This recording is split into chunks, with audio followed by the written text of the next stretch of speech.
India, we seem to be going towards a more repressive state at the moment. It's a matter of great concern that the world's largest democracy, India, falls in the Press Freedom Index ranking year after year. Journalists are arrested, raided, and labeled as anti-national, not for breaking the law, but for doing their job. This isn't just an Indian problem, it's a warning sign globally. I think the picture is heartbreaking and dismal. India ranks 151 out of 180 countries in the 2025 Press Freedom Index.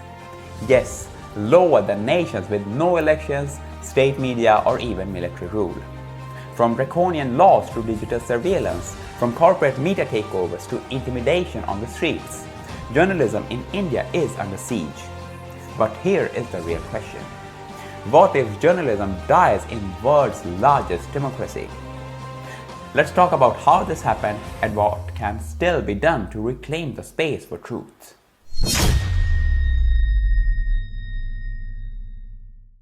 Since last year, over 20 journalists have been detained in India, of whom 3 are still in police custody. One of them is Rupesh Kumar Singh, who was arrested in Jharkhand on the spurious grounds of alleged links to Maoist rebel leaders. And not to mention the gruesome murder of Mukesh Chandrakar in Chhattisgarh. Mukesh's body was found in a septic tank in a compound on Friday, the 3rd of January.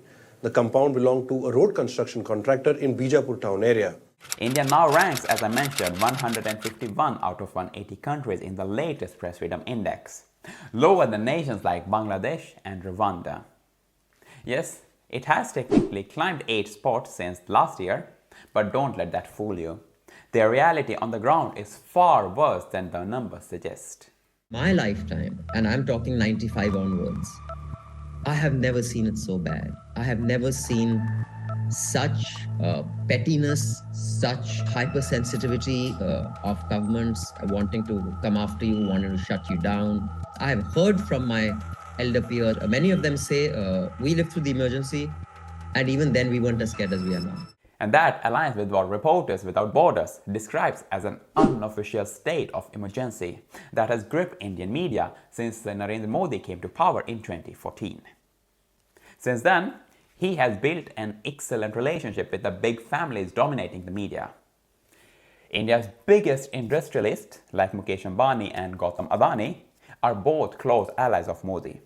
Ambani, through Reliance Industries, controls more than 70 media outlets with a reach of over 800 million Indians. And when Adani took over NDTV in late 2022, one of the last independent news channels crumbled. That acquisition marked the death of pluralism in India's mainstream media.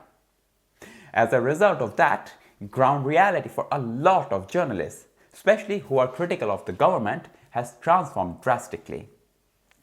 Journalists who speak truth to power face harassment, police arrests, and sometimes complete silencing.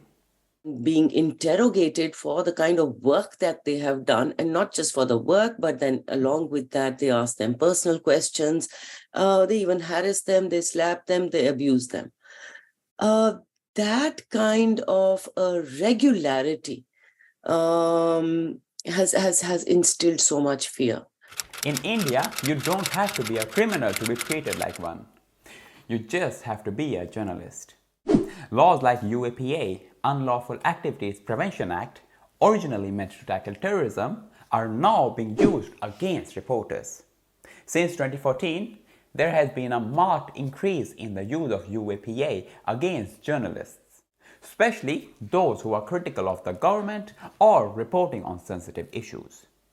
At least 15 journalists have been charged under the Act, and several are currently imprisoned, such as Fahad Shah and Irfan Mehraj, for their reporting.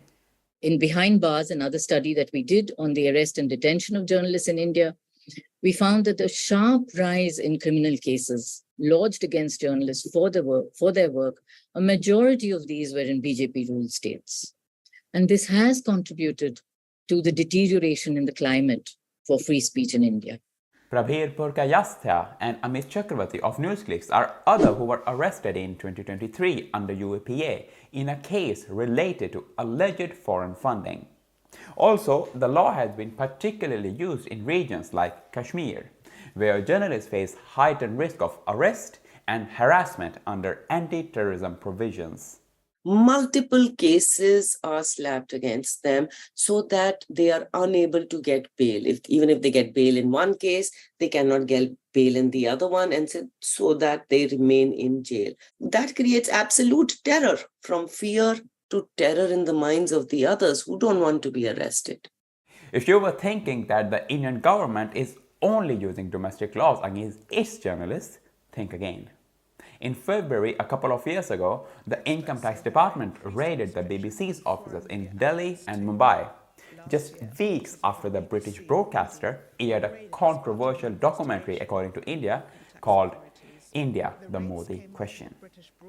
The documentary investigated Modi's alleged role in the 2002 Gujarat riots, during which more than 1,000 people, mostly Muslims, were killed.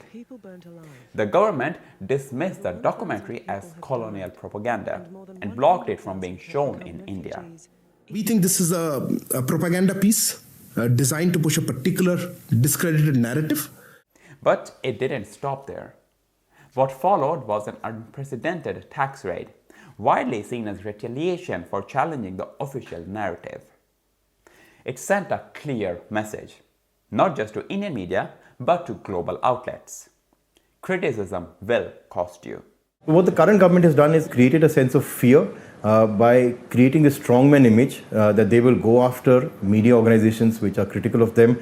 And they're doing the same, that foreign media are agents of some political agenda, and which is a way to delegitimize any questioning or discredit any kind of questioning. In India today, it's not just bullets and laws that silence journalists. It's ownership, money, and the internet. As mentioned earlier, India's AA, Ambani and Adani control almost the entire traditional media. These are the many faces of the growing, deepening inequality of wealth and power in this country. When the country's richest men control the largest media networks and are close allies of the Prime Minister, independent journalism doesn't stand a chance. But the crackdown does not stop with TV or newspapers. Since 2021, India has introduced strict digital rules, so-called IT rules, that allow the government to order social media platforms like Twitter and YouTube to remove content, often with no transparency. During the farmers' protest, hundreds of tweets and accounts were blocked. Articles critical of government policies vanished from the internet overnight. And then there's the human cost of digital censorship, especially for women journalists. Online abuses, deepfakes, and threats, it's all part of a coordinated campaign to intimidate and silence. The message is clear: speak up and you will pay the price. When mainstream media loses its voice, the people find new ones. Across India, millions are now turning to YouTube for news that does not sound like a government press release. Creators like Dhruv Rathi, Akash Banerjee of Deshbhakt, and News Laundry are part of a growing digital ecosystem that dares to ask uncomfortable questions. Through deep dives and fact checks, they are reaching audiences that traditional outlets have long abandoned: the young, the curious, and the critical. The fact that so many Indians are taking their information from YouTube tells you that there is a serious problem with the mainstream media in India. They are not just entertainers, they are doing journalism, often with more rigor, clarity, and transparency than many established media outlets. And they are building trust in a language the internet understands, but in a space that is not safe. These creators are constantly targeted with troll armies, demonetization threats, and defamation lawsuits. Dhruv Rathi, based in Germany, is often subjected to hate and negative comments from both Indian and foreign viewers, especially when he addresses controversial topics or expresses criticism of the government. The comments and reactions include accusations of being anti-national, threats of boycotts, and personal attacks. Even so, These digital dissenters continue because they have understood one thing. When the press is captured, the people become the press. India isn't alone. Look at Hungary, where Viktor Orban's government has spent over a decade tightening its grip over the media landscape. Today, most major news outlets in Hungary either support or avoid criticizing the government. Sound familiar?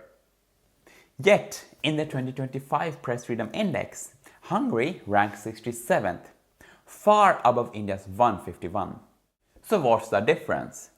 In Hungary, media capture is systematic, but violence and arrest of journalists are rare. In India, it's both. Media capture and targeted intimidation, from police raids to imprisonment, digital censorship, and even killings. This dual assault, structural and physical, is what makes India's situation so alarming. So what can be done?